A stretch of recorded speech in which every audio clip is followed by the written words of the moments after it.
창세기 43장 1절에서 7절 말씀, 구약성경 68면입니다. 제가 봉독해 올리겠습니다. 그 땅에 기근이 심하고 그들이 애굽에서 가져온 곡식을 다 먹음에 그 아버지가 그들에게 이르되 다시 가서 우리를 위하여 양식을 조금 사오라. 유다가 아버지에게 말하여 이르되 그 사람이 우리에게 엄히 경고하여 이르되 너희 아우가 너희와 함께 오지 아니하면 너희가 내 얼굴을 보지 못하리라 하였으니 아버지께서 우리 아우를 우리와 함께 보내시면 우리가 내려가서 아버지를 위하여 양식을 사려니와 아버지께서 만일 그를 보내지 아니하시면 우리는 내려가지 아니하리니 그 사람이 우리에게 말하기를 너희의 아우가 너희와 함께 오지 아니하면 너희가 내 얼굴을 보지 못하리라 하였음이니이다. 이스라엘이 이르되 너희가 어찌하여 너희에게 또 다른 아우가 있다고 그 사람에게 말하여 나를 괴롭게 하였느냐. 그들이 이르되 그 사람이 우리와 우리의 친족에 대하여 자세히 질문하여 이르기를 너희 아버지가 아직 살아계시느냐, 너희에게 아우가 있느냐 하기로 그 묻는 말에 따라 그에게 대답한 것이니 그가 너희의 아우를 데리고 내려오라 할 줄을 우리가 어찌 알았으리이까. 아멘.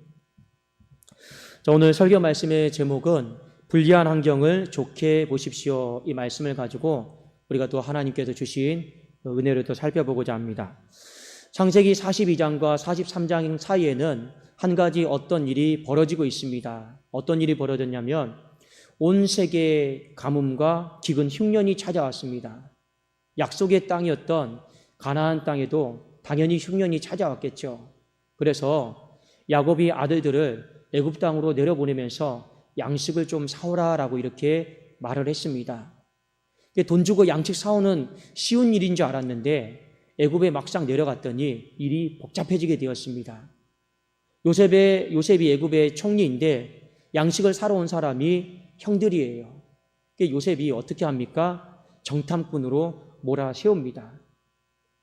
그래서 누명을 쓰고 오해를 또 겪고 그리하면서 시므온이 볼모로 잡히고 나머지 형제들이 다 올라갑니다.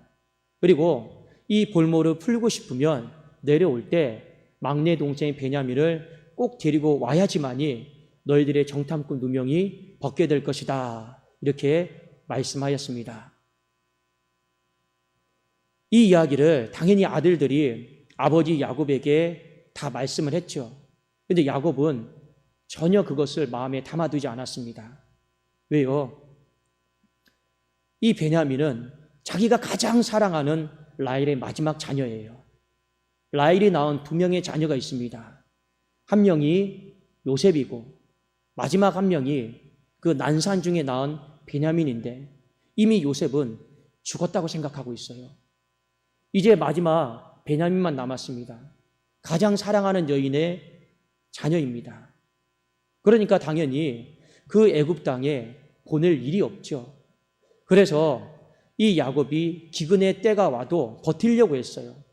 버티려고 했습니다. 그런데 기근이 더 심해지다 보니까 도무지 버틸 수가 없었습니다. 지금 그 야곱의 가족들이 70명이에요. 지금 다 굶어 죽거나 아니면 기근 때문에 죽거나 둘 중에 하나예요. 죽는 길 외에는 답이 안 보여요. 그러니까 이제 유다가, 자녀 중에 유다가 아버지 애굽으로 내려가서 음식을 사와야겠습니다. 아버지 허락해 주십시오. 이 야곱도 별 수가 없는 거예요. 근데 내려가는 데는 조건이 있잖아요. 반드시 그 사람이 베냐민을 데리고 오라고 했습니다. 안 그러면 우리는 다 죽게 됐습니다. 이 야곱의 마음속에 베냐민만큼은 내려놓고 싶지가 않아요. 베냐민만큼은 포기하고 싶지 않아요. 지금 베냐민의 나이가 20세예요. 근데 여전히 야곱은 베냐민을 아이라라고 부르고 있습니다. 그만큼 사랑하고 애지중지하고 보호의 대상인 거죠. 그런데 내려보내지 않으면 다 죽게 되어 있어요. 지금 현재 그런 상황입니다. 그런데 우리가 한 가지 아셔야 될 것이 있습니다. 왜 야곱의 마음속에 애굽 땅을 그렇게 싫어하느냐? 야곱의 인생 가운데는 애굽에 대한 선입견이 있습니다. 가장 먼저는 뭐냐면 그의 아버지 이삭도 가뭄과 기근의 때 양식을 얻으려고 애굽으로 내려가려고 했던 적이 있었습니다. 그런데 하나님이 이삭을 막으셨어요. 그 땅으로 내려가지 마라. 그리고 지금 현재에도 이 애굽에 있는 사람들은 이 히브리 사람들을 서로 부정적인 사람으로 여겨요. 히브리 사람들은 애굽 사람들을 부정적인 사람으로 여기고, 그리고 애굽 사람들은 히브리인들을 부정적으로 여기고, 그런 어떤 경험, 가치, 내용들이 다 포함이 되어 있기 때문에 이 애굽으로 내려가고 싶지가 않은 것이었습니다. 그런데 지금 애굽으로 내려가지 않으면 길이 안 보여요. 답이 보이지가 않습니다. 그런데 오늘 성경의 창세기 43장에 보면 결국에 이 야곱이 이제 다 내려놓습니다. 베냐민을 잃으면 1일이라고 하는 마음을 가지고 다 내려놓는 장면이 나옵니다. 결국에 이 움직이지 않을 것 같았던 그 야곱의 마음을 무엇이 움직이게 했습니까? 더 심해진 기근이요, 움직이게 한 겁니다. 여러분, 기근이다라고 하는 건요, 불리한 상황이고 불리한 환경입니다. 우리는 인생을 살아가면서 불리한 게 싫어요. 불리한 환경과 불리한 여건들이 싫습니다. 어느 누가 그 불리한 환경과 상황을 좋아하는 사람이 있겠습니까? 아무도 없습니다. 그런데 우리가 오늘 말씀을 통해 한 가지 아셔야 될 것은 무엇이냐? 때로는 하나님은 이 불리한 환경을 통해서 누군가의 마음을 움직이고, 이 불리한 환경을 통해서 하나님의 일하심과 역사하심을 성취하기를 원한다라는 거예요. 지금 야곱은 잘 몰라요. 무엇을 모르느냐? 하나님의 계획과 하나님의 꿈이 애굽에 있다라는 걸 모르고 있습니다. 하나님이 아브라함으로부터 약속하신 약속이 있죠. 생육하고 번성해라. 요셉을 통해서 약속하신 꿈의 약속이 있죠. 그 모든 약속들이 하나님은 애굽 땅에서 성취하기를 원하셨습니다. 그러니까 인간의 생각과 하나님의 생각이 좀 다르죠. 우리는 약속의 땅인 가나안 땅을 통해서 하나님의 꿈이 생육하고 번성되어지는 걸 소망하는데, 하나님은 잠시나마 이 애굽 땅에서 생육하고 번성되기를 원하셨다라는 거예요. 만일 야곱이 하나님의 계획과 하나님의 마음을 알았더라면 어떤 것도 고민하지 않고 내려갔을 거예요. 그런데 하나님의 뜻과 하나님의 계획을 모르니까 계속 갈등하고 고민을 하는 거예요. 시간을 버리는 거죠. 그러니까 유다가 이렇게 이야기하지 않습니까? 아버지, 진즉에 결단했으면 우리가 2-3번은 갔다 왔을 겁니다. 그래도 우리의 양식은 더 풍성해졌을 겁니다. 그 이야기를 해요. 어쩔 수 없이 더 심해진 기근, 불리한 환경으로 말미암아 야곱이 애굽으로 이주할 계획을, 그리고 베냐민을 내려보낼 계획을 이제 갖게 됩니다. 자, 그런데 아까도 제가 서두에 말씀을 드렸지만 야곱의 마음이 짜증이 나요. 원망이 나요. 왜 그러느냐? 아들들에 대해서. 왜 애굽에 내려가서 그냥 돈 주고 양식만 사오지, 괜히 거기 가서 우리 가족은 어떻고, 또 우리 또 막내 동생은 어떻고, 왜 가서 쓸데없는 이야기를 해가지고 일을 이렇게 복잡하게 만들었느냐? 오늘 성경에 보면 왜 내 마음을 이렇게 괴롭게 만드느냐? 이렇게 자녀들에게 짜증과 원망을요 막 쏟아내요. 그러니까 자녀들이 뭐라고 이야기합니까? 아버지, 너무하시네요. 어떻게 우리한테 그런 말씀하실 수 있어요? 우리가 괜히 철이 없어서 그 애굽에 있는 총리에게 우리 아버지는 어떻고, 우리 가족은 어떻고, 여기 못 온 사람은 어떻고, 우리가 먼저 말했겠냐고요. 그분이 권위를 가지고 아직도 아버지가 살아 계시느냐? 혹시 다른 동생은 없느냐? 이렇게 꼬치꼬치 물으시는데 저희가 묻는 말에만 대답을 한 것뿐인데, 왜 그걸 가지고 상황이 이렇게 불리하게 됐다고 해서, 불리한 환경이 됐다고 해서 저희들에게 원망을 쏟아내고 온갖 아버지의 짜증을 다 쏟아내시면 어떡합니까? 여기서 여러분 마귀가 더 틈을 타면요 한 단계 더 나갈 수 있죠. 그러면 아버지는 여전히 베냐민만 소중합니까? 근데 여기까지는 말하지 않아요. 충분히 그 가정이 지금 이 불리한 환경에 원인을 놓고 갑론을박을 벌이면서 그 상황까지 갈 수 있는 상황이었습니다. 그만큼 여러분, 불리한 환경이다라고 하는 건 모든 사람들이 받아들이고 싶지 않은 상황이고, 근데 없었으면 좋겠다는 상황이고, 근데 문제는 뭡니까? 많은 사람들이 불리한 환경이 생기게 되면 원망거리부터 찾아요. 이것이 누구 때문에 이렇게 됐는지. 그리고 서로 퍼붓습니다. 그리고 그 원망과 짜증 속에서 마귀가 또 틈을 타죠. 그러면 야곱의 가정은 어떻게 되겠습니까? 풍비박산이 나는 거예요. 불리한 환경 때문에 풍비박산이 나는 게 아니고 그들의 원망과 그들의 짜증으로 인해서 가정이 다시 깨어지게 되는 겁니다. 여러분 기억하십시오. 불리한 환경이 꼭 다 나쁜 걸까요? 제가 몇 가지 한번 예를 들어 드릴게요. 어떤 한 가정이 예를 들어서 가정에 아픔을 당했습니다.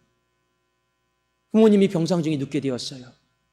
또 어떤 가정은요, 뜻하지 않게 부모님이 소천하게 되었습니다. 불리한 환경이고 불리한 상황들입니다. 자, 그런데 이런 경우가 있어요. 뜻하지 않게 가정 안에 불리한 환경과 상황을 겪으면서 그 사람이 지금까지 내가 살아오면서 하나님 앞에 예배자의 마음, 기도자의 마음, 불성실했던 마음에 대해서 회개하고 돌아보고 이 불리한 환경과 상황을 통해서 더 하나님 앞에 예배를 잘 드리겠습니다. 제가 더 기도 생활을 다시 마음을 새롭게 하고 잘하겠습니다라고 이렇게 고백하는 성도가 있어요. 만일 그런 불리한 가정의 상황과 환경이 없었더라면 내 안에서 하나님 앞에 예배자의 마음을 돌아보지 않았을 거예요. 내 안에서 하나님 앞에 기도자의 삶을 돌아보지 않았을 거예요. 왜요? 인간은 근본적으로 잘하든 못하든 간에 나는 잘 살고 있다고 생각하니까요. 나는 그래도 잘났다라고 생각하고 있으니까요. 그런데 이 불리한 가정의 환경을 통해서 하나님 앞에 서 있는 내 안에 예배자의 마음을 돌아보고 기도자의 마음을 돌아보면서 그가 더 하나님 앞에 가까이 나갈 수만 있다면 그것이 과연 저주일까요? 그 불리한 환경과 상황이 그 가정 안에 슬픔일까요? 그렇지 않다라는 겁니다.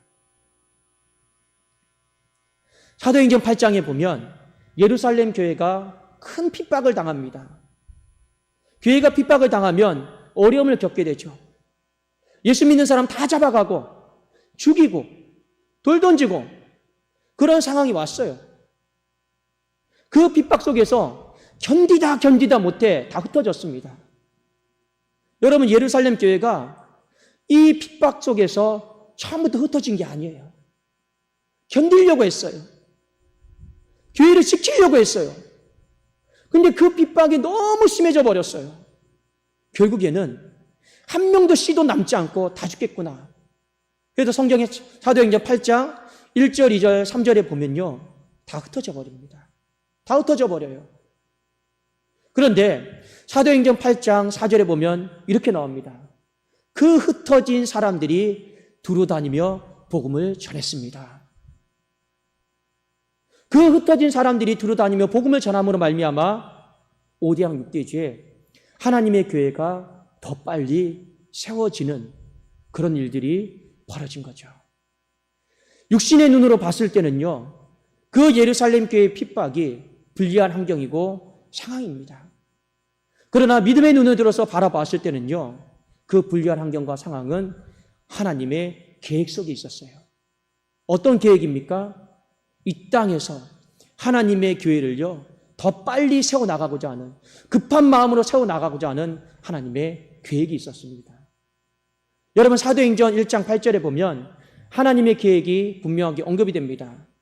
오직 성령이 너희에게 임하시면 너희가 예루살렘과 온 유대와 사마리아와 땅끝까지 이르러 내 증인이 되리라.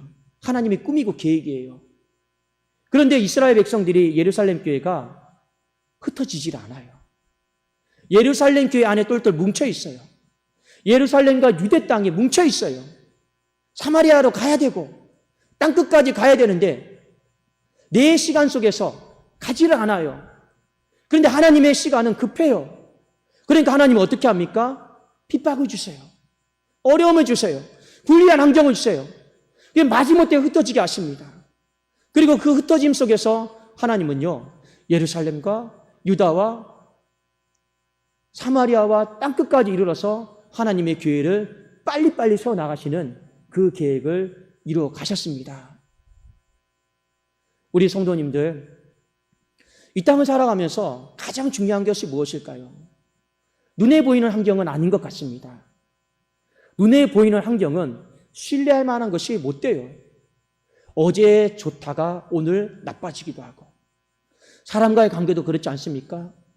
어제 나와 영원한 내 삶의 버팀목이 될 수 있는 사람이 하루아침에 원수가 되기도 합니다. 눈에 보이는 것은요, 신뢰할 것이 못 돼요. 환경은 여러분 오죽하겠습니까?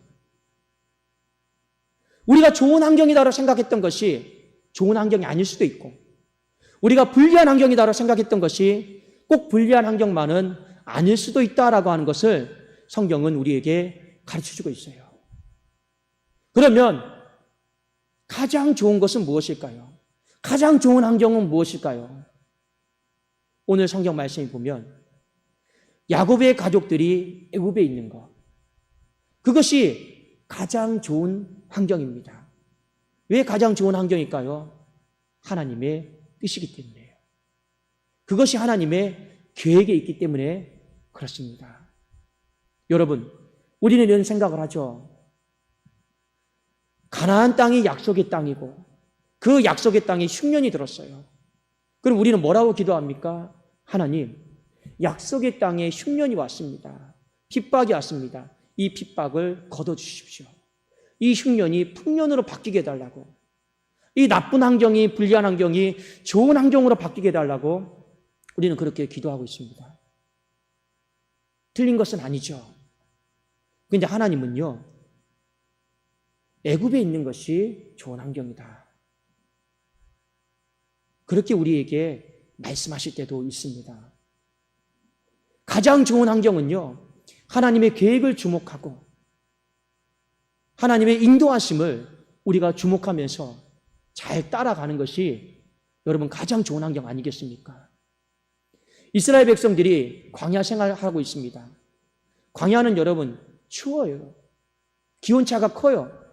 먹을 양식들 풍족하지 않습니다. 누가 보더라도 여러분 불리한 환경입니다. 그러나 하나님은 그 광야 시절을 가장 행복한 때다라고 말씀하셨습니다. 왜요? 낮에는 구름 기둥으로, 밤에는 불 기둥으로 하나님의 계획과 뜻과 꿈이 그들의 삶을요 이끌어주고 계시기 때문이죠. 그것이 여러분 가장 좋은 환경이에요. 여러분이 오늘 말씀을 통해서 저와 여러분이 한 가지 또 다짐하고 결단할 수 있기를 원합니다. 하나님은 우리의 신앙이 성숙하기를 원하세요. 성장하기를 원하세요. 약속의 땅에 이 흉년이 풍년으로 바뀌는 거 틀린 것은 아니라고 했습니다. 그러나 하나님의 더 큰 계획과 더 원대한 계획을요 하나님은 우리 교회가 바라보기를 원하고 있습니다. 그것이 무엇일까요? 불리한 상황도, 불리한 환경도 믿음 안에서 우리가 바라보는 것입니다. 쉬운 일은 아니죠. 야곱에게도 쉬운 일은 아니었습니다. 그 일을 결단하고 감행하려고 하다 보니 베냐민을 잃으면 잃으리라고 하는 이 결단하지 않으면 애굽에 못 내려가니까요. 그런데 못 내려가면 여기서 죽으나 저기서 죽으나 다 죽기는 마찬가지입니다. 하나님은 거기서 죽지 말고 하나님 뜻 안에 거하면서 죽는다 생각하고 사는 길을 봐라. 그것이 바로 하나님의 계획이었습니다. 여러분 넓게 보세요. 크게 보세요. 인간의 여러분 편협한 시선으로, 편협한 눈과 편협한 귀로 내가 들은 것, 내가 본 것, 이 속에서 판단하고 결정하면 절대 불리한 환경과 상황은요 우리에게 유익이 되지가 않습니다. 믿음의 눈을 들어서 하나님의 눈으로, 하나님의 귀로, 하나님의 마음으로 모든 상황들을요 바라볼 수 있어야 돼요. 여러분 창세기 43장에 보면 초반부에 안타까운 게 있어요. 애굽으로 내려가야 되느냐 말아야 되느냐, 베냐민을 내려보내야 되느냐 말아야 되느냐, 이 문제가 있을 때 가장 신앙의 사람은요 하나님 앞에 기도했어야 됩니다. 그런데 야곱이 기도하지 않아요. 왜 하지 않는지 아십니까? 불리한 환경 상황 자체가 짜증나기 때문에, 원망스럽기 때문에 하나님 앞에 기도하지 않습니다. 그러니까 마음이 움직일 생각을 안 해요. 그러니까 하나님은 어떻게 합니까? 기근을요 더 심해지게 만드는 거예요. 기근이 더 심해지게 만들면 인간이 환경에 예민하게 반응하지 않아요. 그러면 애굽으로 움직이지 않아요. 하나님은 그런 측면에서 이 불리한 환경을, 기근을 사용하셨습니다. 여러분, 교회도 많이 어렵습니다. 힘든 시기를, 흉년의 시기를 보내고 있습니다. 그렇죠. 근데 오늘 말씀 따라서 이런 불리한 환경과 상황들이 누구 때문에 생겼고, 무엇 때문에 생겼고, 왜 애굽 땅에 내려가서 쓸데없이 자녀들 이야기하고 아버지 이야기해서 일을 복잡하게 만들고 나를 괴롭게 하겠느냐. 그러면 자녀들이 그러겠죠. 아버지, 우린들 말하고 싶어서 말한 건가요? 우리도 거기 목숨 걸고 갔다 온 거예요. 아버지 그렇게 서운하게 말씀하시면 어떡합니까? 그러면 베냐민만 자식입니까? 우린 다 죽어도 되고 베냐민만 살면 됩니까? 그래야 아버지 평생 베냐민하고 늙을 때까지 죽을 때까지 끼고 행복하게 사세요. 여러분, 마귀가 틈을 타면요 얼마든지 이런 상황은 너무나도 쉽게 번질 수 있고 발생할 수 있습니다. 하나님이 우리에게 경고하시는 거예요. 불리한 환경과 상황 속에서 서로 원망하지 말고, 서로 불평하지 말고, 마귀에게 틈을 주지 말고 어떻게 하시라는 겁니까? 하나님의 원대한 계획을요 바라보십시오. 가장 좋은 환경은 어떤 상황 속에서도 하나님의 뜻 안에 거하려고, 하나님의 계획 속에 있으려고 서로가 몸부림치는 거예요. 그것이 가장 좋은 환경입니다. 예루살렘 교회의 핍박이 불리한 환경이라 생각했지만 그것이 하나님의 원대한 계획 속에는요 가장 좋은 환경이에요. 한 가정에 아픔을 겪고 슬픔을 겪는 거 누가 봐도 불리한 환경이죠. 그러나 그것이 믿음의 눈으로 바라보면 나로 하여금 하나님 앞에 다시금 예배자로 살아가게 하고, 나로 하여금 다시금 하나님 앞에 기도자로 살아가게 하는 그것만큼 좋은 환경이 어디에 있겠습니까? 저와 여러분이 이 말씀을 잘 기억하시고, 성경에 보면 이런 말씀이 있죠. 항상 기뻐하라. 쉬지 말고 기도하라. 범사에 감사하라. 이는 그리스도 예수 안에서 너희를 향하신 하나님의 뜻이니라. 어떠한 환경과 상관없이 기뻐하고, 어떠한 불리한 환경이 찾아와도 기도를 쉬지 않고, 어떠한 어려움이 내 눈으로 보고 내가 귀로 듣는 것이 불편하더라도 하나님 감사합니다. 이는 그리스도 예수 안에서 너희를 향하신 하나님의 뜻이니라. 그것이 하나님께서 우리에게 원하시는 모습입니다. 여러분 기억하십시오. 제가 누차 말씀드리지 않습니까? 시대는 더 어려워질 거예요. 제가 금요일 날에도 말씀드렸죠. 이제 어느 시대가 되면 교회 자체를 열 수 없는 시대가 올 겁니다. 이제는 교회 당에서, 예배 당에서 예배를 드릴 수 없는 시대가 반드시 와요. 그러면 초대교회처럼 집에서 예배 드려야죠. 그런 시대가 올 거예요. 그러하기에 저와 여러분들이 이 불리한 환경과 상황 속에서 끼어 있으셔야 돼요. 잘 끼어 있고 마귀에게 틈을 주지 말고 어떻게든지 이 불리한 환경 상황 한복판에서 하나님의 계획이 있다. 하나님의 뜻하심이 있다. 그거 하나 바라보고 믿음으로 끝까지 행진하셔야 되는 겁니다. 그러면 야곱의 가족이 생육하고 번성합니다. 성경은 분명히 이렇게 말하고 있습니다. 야곱이 애굽으로 내려갔을 때는 70명으로 내려갔지만 애굽에서 나올 때는요 200만 명이 나왔습니다. 그 여러분 이사의 애굽의 이주의 시발점이 바로 오늘 창세기 43장이에요. 하나님이 불리한 환경과 상황을 그 더 심한 기근을 통해서 야곱을 결단을 시킨 겁니다.